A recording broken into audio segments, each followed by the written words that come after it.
What is up, y'all? And welcome back to episode 21 of That's No Moon Pod. Over the weekend, we had Star Wars Celebration going on over in London. And I can't tell you how excited all this new footage, news, trailers, just everything about this past Star Wars Celebration, I think got not only myself, but majority of the Star Wars fandom super hyped, super stoked, and a glimpse of hopefully some potential for not only just good television like we've been getting with the Mando and Andor, but we got new movies announced, big names attached to them as well. And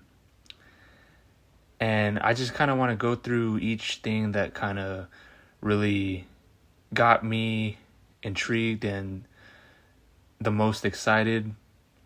And right off the bat, I want to talk about these movies that were just announced, because if you've been following what's been going on with Star Wars and the fandom for the past several years now,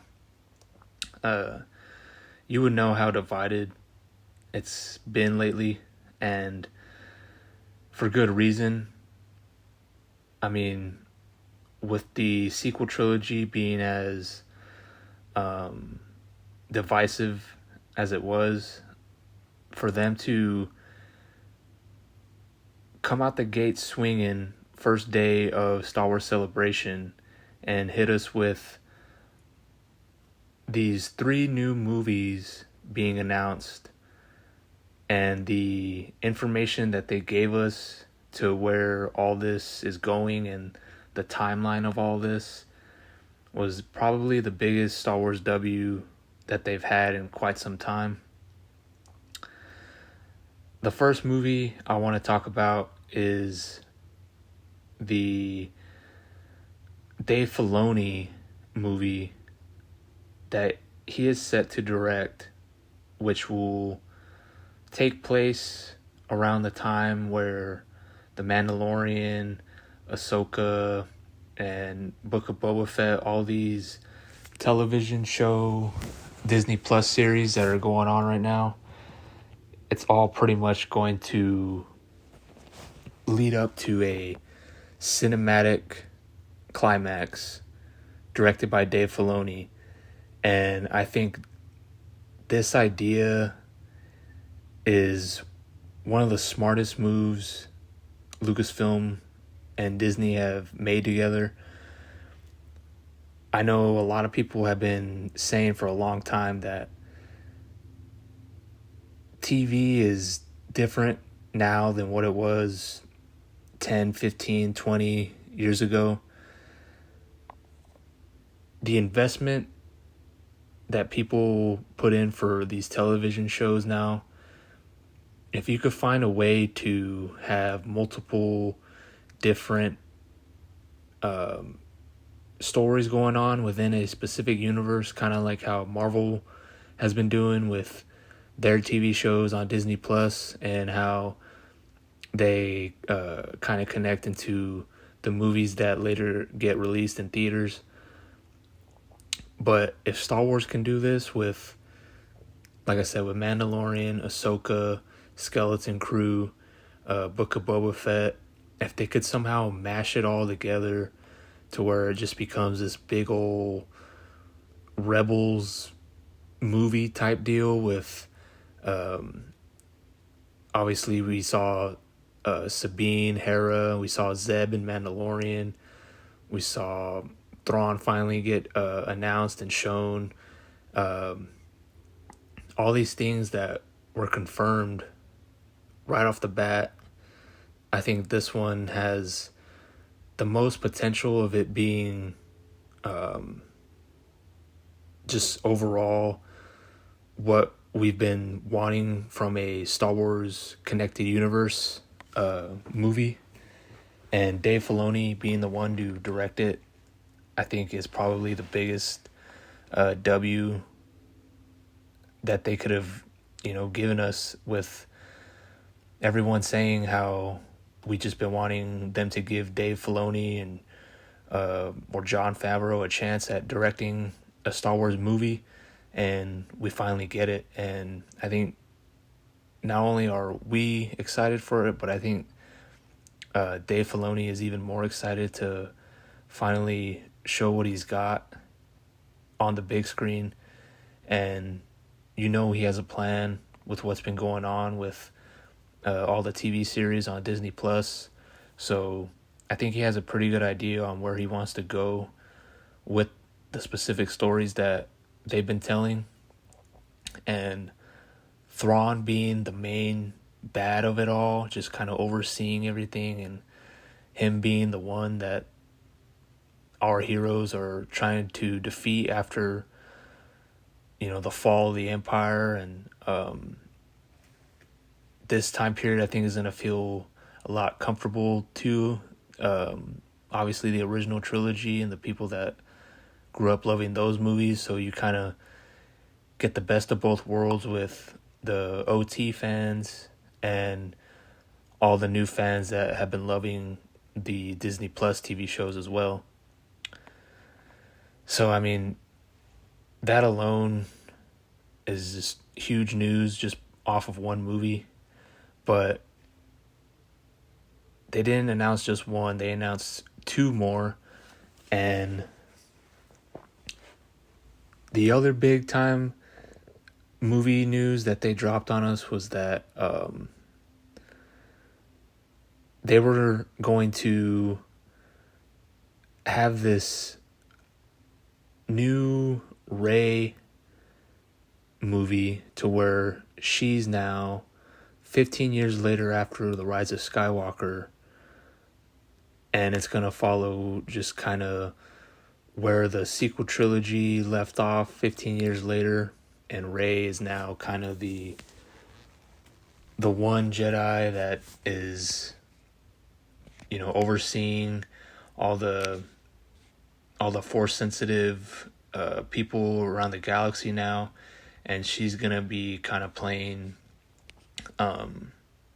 like, she's pretty much gonna be Luke, and how he had his own Jedi Academy, and I think she's gonna be, trying to figure things out while I think still training and trying to be the best Jedi that she can be. I don't know exactly where they're going to go story-wise with this, but I know that they have the director from Miss Marvel attached to this, and I think this movie is going to be written by the Peaky Blinders writer. And if you aren't too familiar with this specific movie, the Lindelof movie where he was supposedly attached to and dropped out of recently, this is the movie where this was his movie that he was attached to and ultimately left suddenly just a couple of weeks ago. And that's when they scooped up the Peaky Blinders writer to take over. And this is the one movie I think that got leaked out the most and kind of had the most, talk behind it, and not positively. I think a lot of people, rightfully so, are hesitant or not even wanting a movie within this time period following Rey specifically as well. But if you look back at the breadcrumbs, I even made a video on this a while back ago when Daisy Ridley was posting on Instagram that she was at the Lucasfilm headquarters, and she was just pretty much teasing her coming back eventually, and we didn't know exactly what it was for or when it would be, and we finally have the news that she's going to be getting her own movie set 15 years later after Rise of Skywalker. And I'm excited for this movie, just so I hope that they can redeem themselves and give Rey a good story to follow her through her journey of being this Jedi that's gone through, all this crazy, chaotic stuff within her life. And I think Daisy Ridley is a great actress. I think what she was given with her role as Rey, I think she crushed it. It's not her fault that the movies and her character didn't have a plan that was congruent and not always changing from movie to movie. I think if they have a specific story that they want to tell and they know where it wants to go, I think she'll do what she needs to do and kill it as Rey.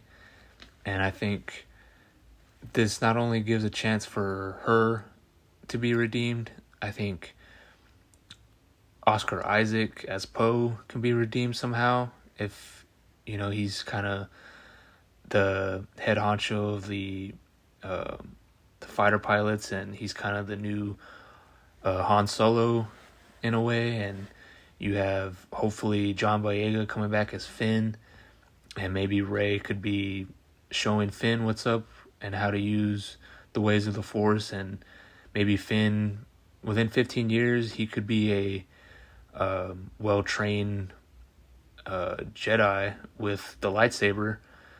I think that was kind of always the plan with him at the beginning, to kind of eventually let him become a Jedi, a stormtrooper that, went to the other side and unlocked his full potential.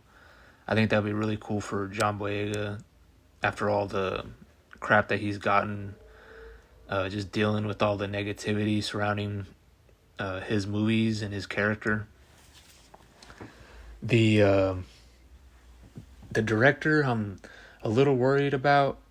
I enjoyed Ms. Marvel, but I think this, you got a lot riding on this time period of Star Wars with this movie and kind of where it goes after this. I think that's kind of why they gave this movie to her, because, if the movie doesn't do well or if it's not good, then it's not some big time, overpaid director or screenwriter to, take all the blame for, ruining yet again another Star Wars story, So I think they're just kind of playing it safe with this, but I think if they got a plan, and they got a story that they want to tell within this time period with Rey specifically, then I'll be tuning in. I'll be buying a ticket to go see it. So, why not? Let them redeem themselves if they can. And the third movie, and I think this one probably is the one that I think everyone within Star Wars has been saying for the past 20 years. James Mangold, the director of Logan and Ford versus Ferrari, and the upcoming Indiana Jones movie, he is set to direct the time period that Star Wars fans have been wanting to see live action for so long. He gets to tell the story thousands and thousands of years before the prequels. He gets the Old Republic era, and if you know Star Wars and how big time of an era this was for the not only just the Jedis, but the Sith as well. If you've played the Knights of the Old Republic video games, you know how well told these stories are within these video games, and there's so many great comic books and novels over the Old Republic. And to get a guy like James Mangold, who was originally attached to do the Boba Fett movie a few years back, if you remember when that whole deal was going on with I think it was Josh Trank or whatever that left the project. James Mangold was rumored to be doing this Boba Fett movie, and he's just been on such a roll with his career. And if you were to ask me who I would want to direct a Star Wars movie, he for sure would be at the top of the list for me personally. I just like what he brings to the table, directing wise, and I think Disney really likes him, and I think they have a lot of trust in him to do this specific time period, because it's a time period that, you know, hardcore Star Wars fans know about and love, but it's something new and fresh that I think Star Wars has been missing for a long time. It's going to be Jedi overload, Sith overload, at the height of their powers, just crazy lightsaber fights and battles, like OP force powers, and just everything that Star Wars has been lacking since moving over to Disney, in my opinion. I think this is the way to go with Star Wars moving forward, because like I said, it's something new and fresh, but familiar to those that know it. But I do think they'll, you know, take their own liberties with the story and kind of change things around, but just the possibilities that they could go with the Old Republic and the High Republic as well. Just bringing in new characters and things to spin off of. And I know there might be some people saying that they would rather this be a TV show, but I remember talking to my brother about this, saying how the Old Republic is something that I would for sure want to see on TV, but I think if you could do it right to where you make a movie, a specific story, and now I don't know, I'm pretty sure this is just going to be one movie. I don't know if it's going to be a trilogy in the Old Republic or what they're going to do, but if you can make just a banger of a movie in the Old Republic time period or the High Republic, you could spin off the movie into multiple TV shows that will follow certain characters, and you'll be pretty much having a Knights of the Old Republic TV show spinning off of a hopefully successful movie. And I think that's just the way to go from here. I've just seen Knights of the Old Republic on the big screen, to me, is what gets me most excited. And especially knowing that James Mangold is the one who's going to be directing it. You know, as long as they let him cook on this movie, then this movie will be a banger, no doubt. And if it is what the potential of it has, who knows how big and where this can go. I have faith in James Mangold, and to be honest, I feel pretty good about these movies. Besides the Rey movie, even though I am excited about it, this James Mangold and Dave Filoni movies, I think, are just, I think they're going to hit it out of the park with those two for sure. And those were just the movies that they announced.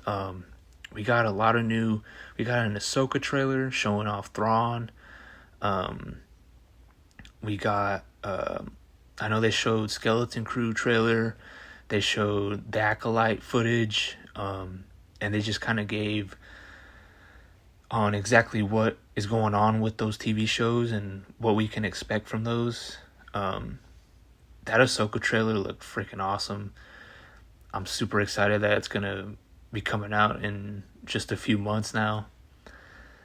Seeing just the characters from Rebels, Sabine, Hera, Chopper. We didn't see Ezra, but just seeing Thrawn live action and them throwing in the Heir to the Empire reference from, the old school trilogy back in the day with Thrawn.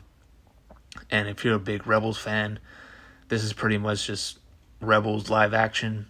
I don't know what they're going to do with the story, but I'm hoping that they could, milk out whatever they can with Ahsoka and all these different characters within this movie. Because now, like I said, with this Dave Filoni movie coming out in a few years, they're just going to be setting everything up for the big finale. But yeah, I'm excited for Ahsoka. I'm excited for just what I think we're going to see going forward with Star Wars TV.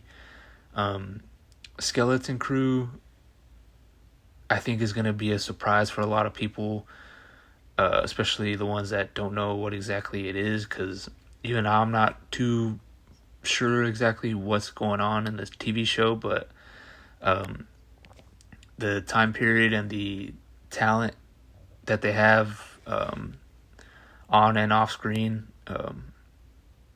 I think it's going to really, set the table for, what's to come later on with these specific Dave Filoni projects. And not only Skeleton Crew, but the Acolyte, I think, is going to be something that Star Wars fans have been wanting from Disney Plus TV for a long time.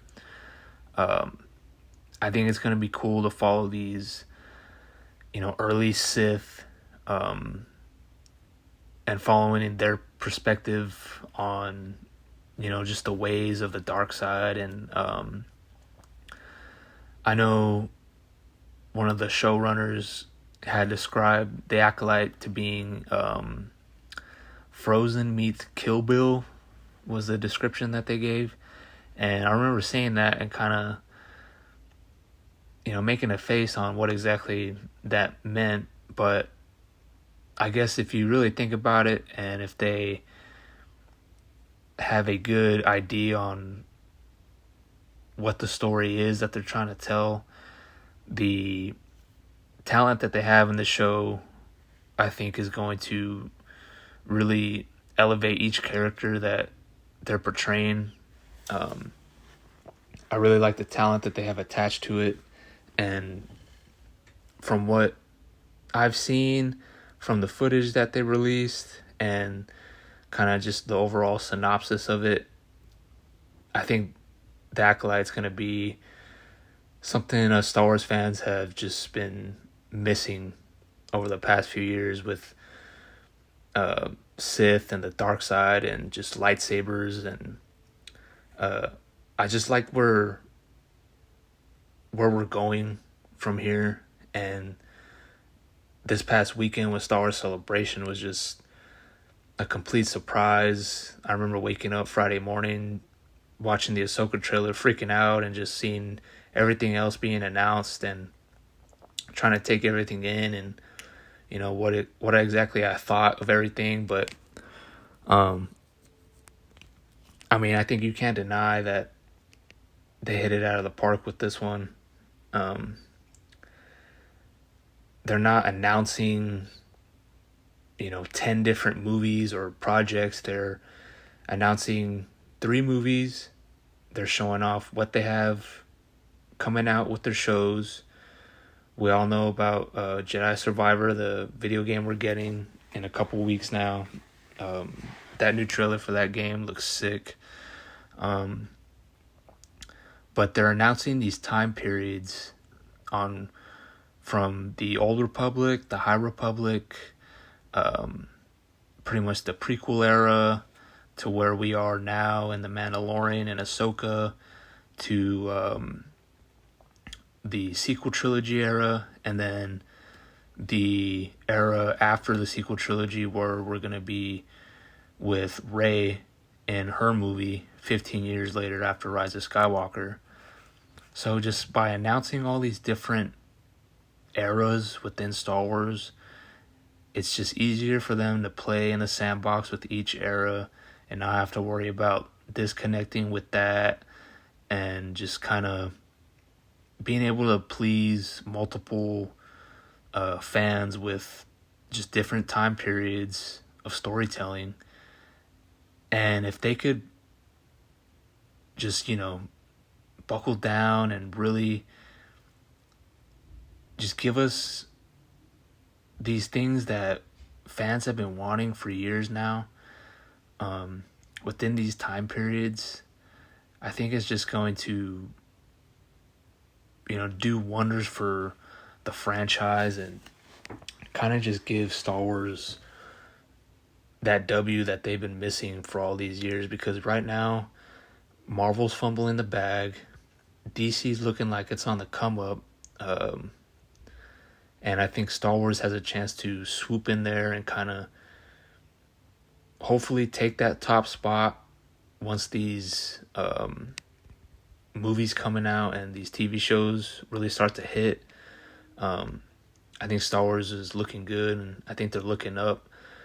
And I also wouldn't be, if anyone was a little discouraged, or maybe just they'll believe it when they see it, when it comes to all these announcements, because we all know the drama that comes with Star Wars and their announced projects, with multiple filmmakers dropping out and actors, drama on set. I heard some things with Jon Favreau behind the scenes, with Kathleen Kennedy. So it's just like a nonstop roller coaster with this franchise. But I think if they stick to this plan and start racking up these smaller W's with these TV shows, and eventually lead up to an epic finale in a movie on the big screen, I think it'll really put Star Wars in the position to not only be back on track with just economically, but with the franchise as a whole and the fan base. Because there was a time where once The Force Awakens dropped and kind of when Rogue One and we started getting Mandalorian, where it was kind of feeling pretty good to be a Star Wars fan, and then it just kind of split in half, and it's been divisive ever since. But I think all this news and all these announcements that we got over the weekend really just kind of set the tone and gave us something to look forward to, not only just within TV, but movies now as well. And I think everyone's just having a bunch of theories and just wondering on what exactly they're going to do and what we're going to get from them now. But time will only tell, and we got the last 2 episodes of The Mandalorian coming up. From what I heard, this week's episode is supposed to be a banger. And if this week is a banger, then I think the finality of Mando Season 3 will really lead us into Ahsoka in August. So I'm excited. I think a lot of people are excited as well. let me know what y'all think in the comments. Are y'all hesitant? Are y'all stoked? Or are y'all just kind of playing it as if, I'll see it when I believe it? But either way, just let me know what y'all think. I know I'm super excited to hopefully finally get some good Star Wars movies. But yeah, thanks for watching. Thanks for listening.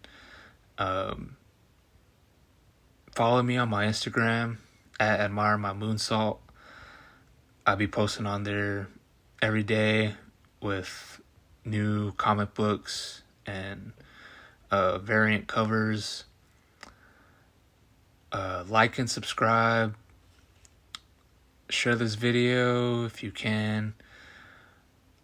I know this upload is a couple days earlier. I'm recording this on Easter, and usually I upload a video after I've seen the Mandalorian episode, and I usually drop an episode that night, which I'll probably still do for this upcoming episode, but the pod might be a little bit shorter than usual, unless something comes up from here to Wednesday, which quite possibly, something could drop news-wise.